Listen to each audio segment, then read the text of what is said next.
வணக்கம். என்ன செய்தியை பார்க்க போறோம்னு கேட்டீங்கன்னா, அண்ணாமலைக்காக குவிந்த கூட்டம், உச்சம் தொட்ட உறுப்பினர் எண்ணிக்கை, அதிர்ந்து போன தமிழக அரசியல் களம். இந்த செய்தியுடன் அண்ணாமலை அவர்கள் இந்த ரெண்டுத்தையும் பிடிச்சாருன்னு வச்சுங்களேன், ஆட்சியே பிடிச்சிடலாங்க.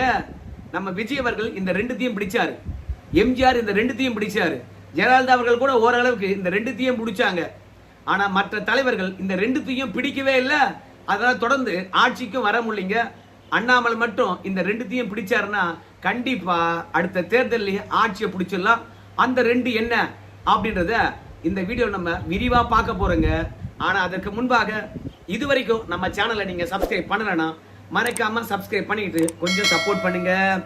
அண்ணாமலைக்காக தங்களை உறுப்பினர்களாக இணைத்துக் கொண்டவருடைய எண்ணிக்கை என்ன இந்த வீடியோ எடுக்கின்ற தருணத்தில் அப்படின்னு பார்க்கும்போது 5,44,461 பேருங்க. கட்சி அறிவித்து 3 மணி நேரத்தில் இவ்வளோ பேர் கட்சியில இணைவது மாபெரும் சாதனை. அண்ணாமலை திரைத்துறையிலிருந்து வந்தவர் கிடையாதுங்க, பெரிய அரசியல் கட்சியில இருந்தவர் வந்தது கிடையாதுங்க. பாஜக பெரிய கட்சி தான், ஆனா தமிழ்நாட்டில் அது பெரிய கட்சிலாம் கிடையாதுங்க. ரெண்டாவது, பாஜக பெரிய கட்சி என்றாலும் கூட தமிழ்நாட்டில் பாஜக மீது இருக்கக்கூடிய விமர்சனம் எதிர்மறையான விமர்சனம் தான்.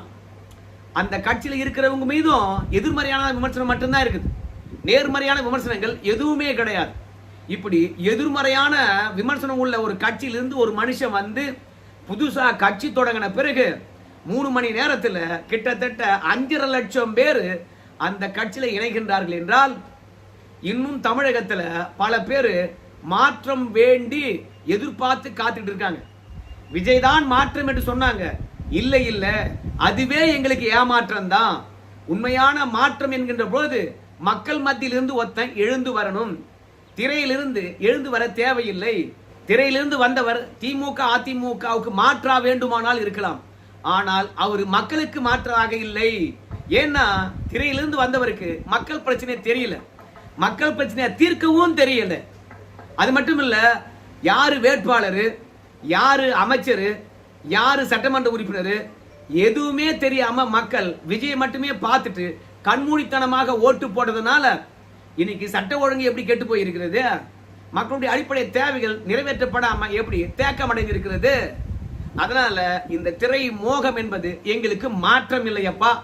திமுக கிட்ட இருந்து விடிவு கிடைத்திருக்கலாம், ஆனா உண்மையான விடிவு படித்தவர்களாக இருக்கணும், மண்ணுக்காக போராடினவங்களா இருக்கணும், நீதி வேண்டி மக்களுக்காக உழைத்தவர்களா இருக்கணும்.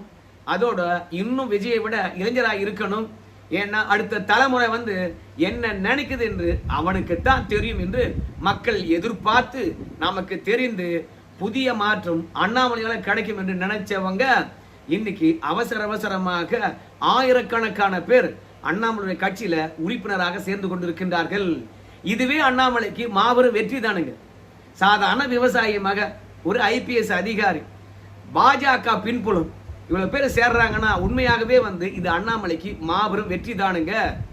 ஆனால் அண்ணாமலையை பொறுத்த வரைக்கும் விஜயை பார்த்து தான் கட்சி தொடங்கி இருக்கிறாங்க அப்படின்னு சொல்றாங்களே, உண்மைதானா அப்படின்னு பார்க்கும்போது எனக்கு தெரிந்து அண்ணாமலை அவர்கள் பாஜக தலைவராக எப்போது நியமிக்கப்பட்டாரோ அப்போதிலிருந்தே அவர் தனி கட்சி தொடங்க வேண்டும் என்ற எண்ணம் வந்துடுச்சுங்க. பல தருணங்கள்ல சீமான் அவர்களை புகழ்ந்துகிட்டே இருப்பாருங்க. ஏன் சீமான புகழ்ந்தார் தெரியுமா? தமிழன் என்பதனாலயா? கிடையாதுங்க. எவ்வளவோ கஷ்டம் வந்தாலும் சரி, பணபலம் இல்லை என்றாலும் சரி, அதிகார பலம் இல்லை என்றாலும் சரி, தனித்து ஐடியாலஜின்னு தனித்தே போட்டியிடுகின்றார். அப்பதான் மக்களுக்கு பாத்தீங்கன்னா நம்பிக்கை ஏற்படும். சமரசமே இல்லை, போராட வந்துட்டேன், எவங்கிட்டையும் நான் அடிமையா இருக்க மாட்டேன், எவங்கிட்டையும் நான் கை நீட்ட மாட்டேன், என்னுடைய கொள்கையில உறுதியா இருக்கிறேன். ஒரு காலத்துல மக்கள் என்னை ஆதரிப்பார்கள், நான் அப்போ அதிகாரத்தில் போய் உட்காருவேன், நான் பட்ட கஷ்டம் என் மக்கள் படக்கூடாது என்று எல்லாத்தையும் வாரி கொடுப்பேன் என்று சொல்லிவிட்டு நம்ம சீமானவர்கள் எத்தனை கஷ்டம் வந்தாலும் தனித்து போட்டிட்டார் பாருங்க. பாஜக கிட்ட அதிகாரமும் இருக்குது, கையில பணமும் இருக்குது, ஐடியாலஜியும் இருக்கிறது. ஏன்னா தமிழகத்தில் இருக்கின்ற திமுக மாற்று, அப்புறம் அதிமுக மாற்று, சீமானுக்கு மாற்று என்று சொல்லி 3 கொள்கைகளுக்கு மாற்றாக பாஜக வச்சிருக்கின்ற கொள்கை சூப்பர் கொள்கை தான். ஆனா கொள்கையும் வச்சிருந்து, ஆட்சியும் வச்சிருந்து, பணமும் வச்சிருந்து, ஆனா இன்னொருத்தர் முதுகுல ஏறணும்னு நினைக்கிறாங்க பாருங்க, அது அண்ணாமலைக்கு பிடிக்கல. அதனால்தான் தலைவரா போட்டதுல இருந்தே வந்து தனித்த அடையாளத்துடன் தனித்த கொள்கையுடன் வந்து மக்களுக்காக சேவையாற்ற வேண்டும். அண்ணாமலை அவர்கள் பாஜக தலைவராக போட்ட பிறகு ஒரு வார்த்தையை சொன்னார். என்ன தெரியுமா? கடந்த காலங்களில் பாஜக மாநில தலைவர்களை பல பேர் நியமிச்சிருப்பாங்க. ஆனா அவங்க டெல்லி பாஜகவுக்கு மேனேஜரா இருந்திருப்பாங்க. ஆனா நான் வந்து பாஜகவுக்கு தலைவராக இருந்தாலும் மேனேஜரா இருக்க மாட்டேன் அப்படின்னு சொன்னார்.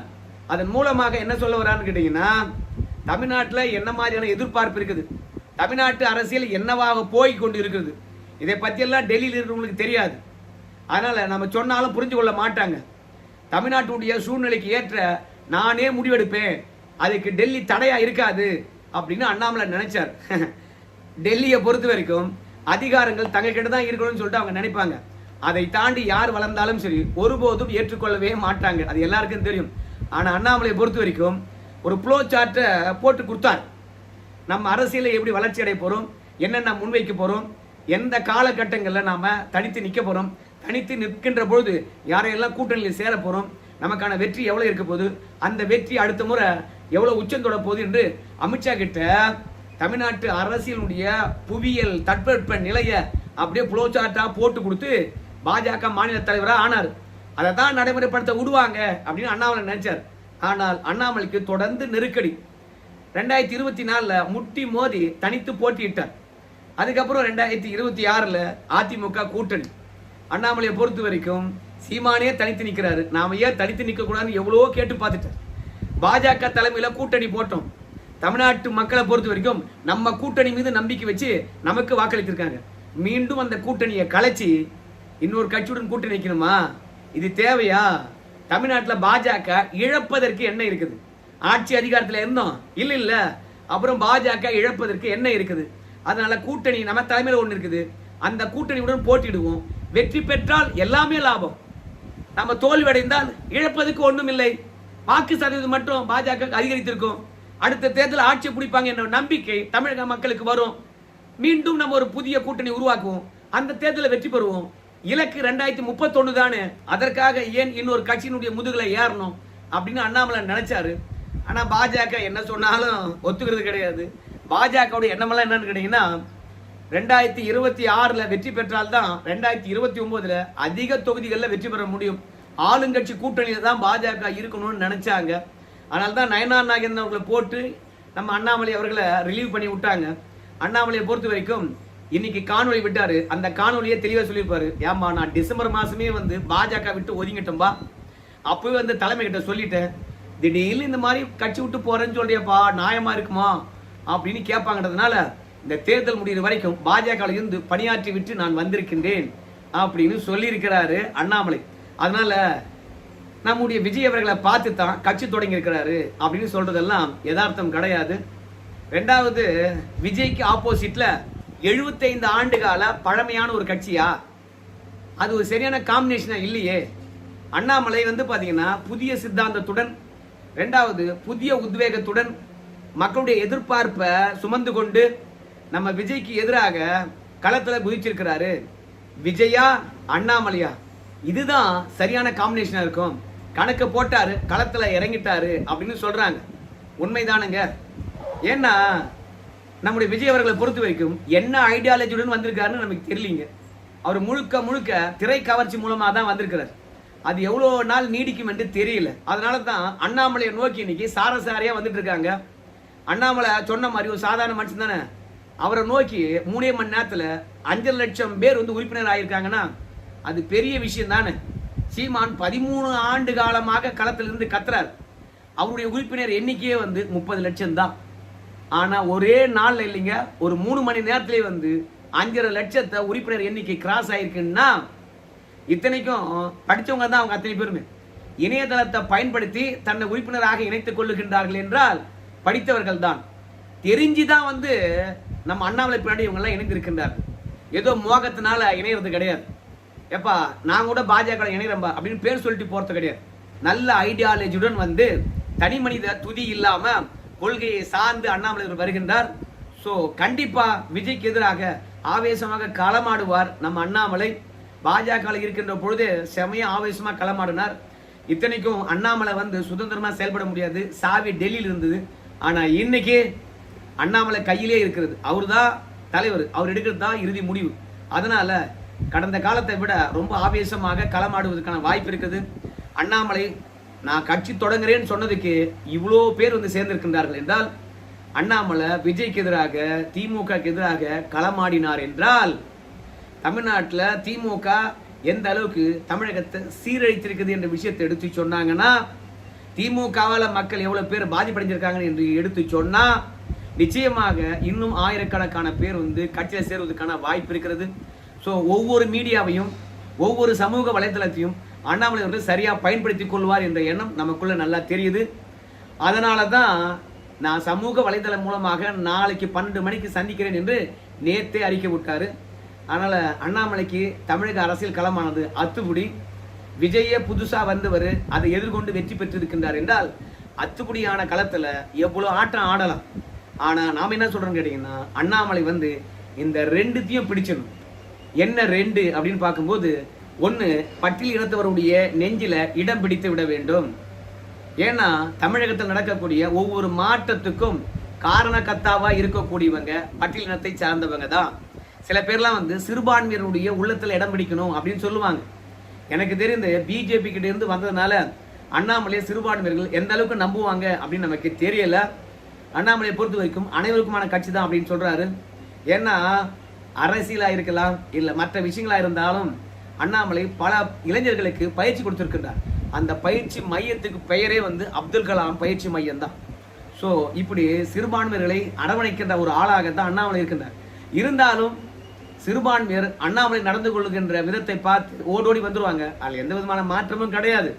ஆனால் பட்டியல் இனத்தவருடைய நெஞ்சில இடம் பிடித்தார் என்றால் நிச்சயமாக நிரந்தர வெற்றி. ஜெயலலிதா, எம்ஜிஆர்லாம் தொடர்ந்து வெற்றிக்கு அவங்க தான் காரணம்.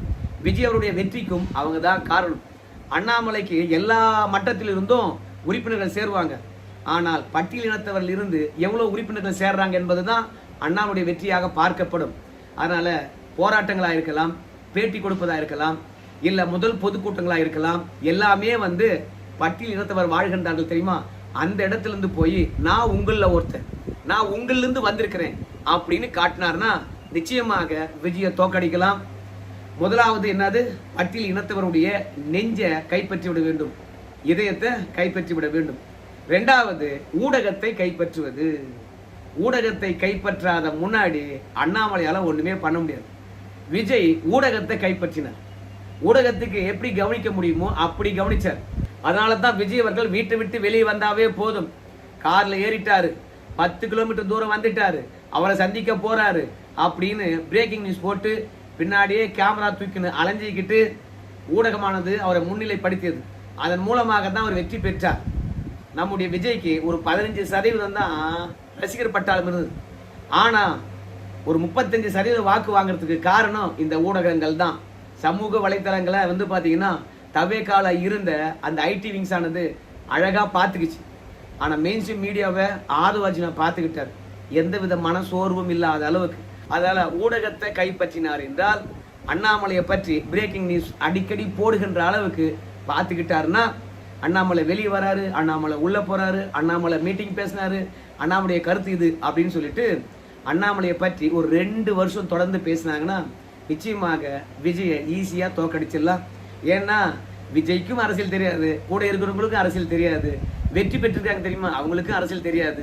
ஆனா இந்த 5 ஆண்டு காலத்துல விஜய் ஆட்சியில யாரெல்லாம் வந்து இன்னைக்கு அமைச்சர் பதவியில் இருக்கிறாங்களோ, சட்டமன்ற உறுப்பினர் இருக்காங்களோ, அத்தனை பேரும் அடுத்த தேர்தலில் சொதப்பு வாங்க பாருங்க. அதனால அண்ணாமலையை பொறுத்த வரைக்கும் பட்டியல் இனத்தவருடைய நெஞ்சில இடம், இரண்டாவது ஊடகத்தினுடைய நன்மதிப்பு, இவை இரண்டையும் பெற்றுவிட்டால் நிச்சயமாக ஆட்சி அண்ணாமலை தான், மாற்று கருத்தே கிடையாது. 5 ஆண்டுல கைப்பற்றி விடலாம். விஜயாவது பெரும்பான்மை இல்லாம அவர் ஆட்சியை பிடிச்சிருக்கின்றார். அண்ணாமலை பொறுத்த வரைக்கும் எனக்கு தெரிந்து கொங்கு மண்டலத்திலும் சரி, தென் மண்டலத்திலும் சரி இப்போதே நல்ல ஆதரவு இருக்குது.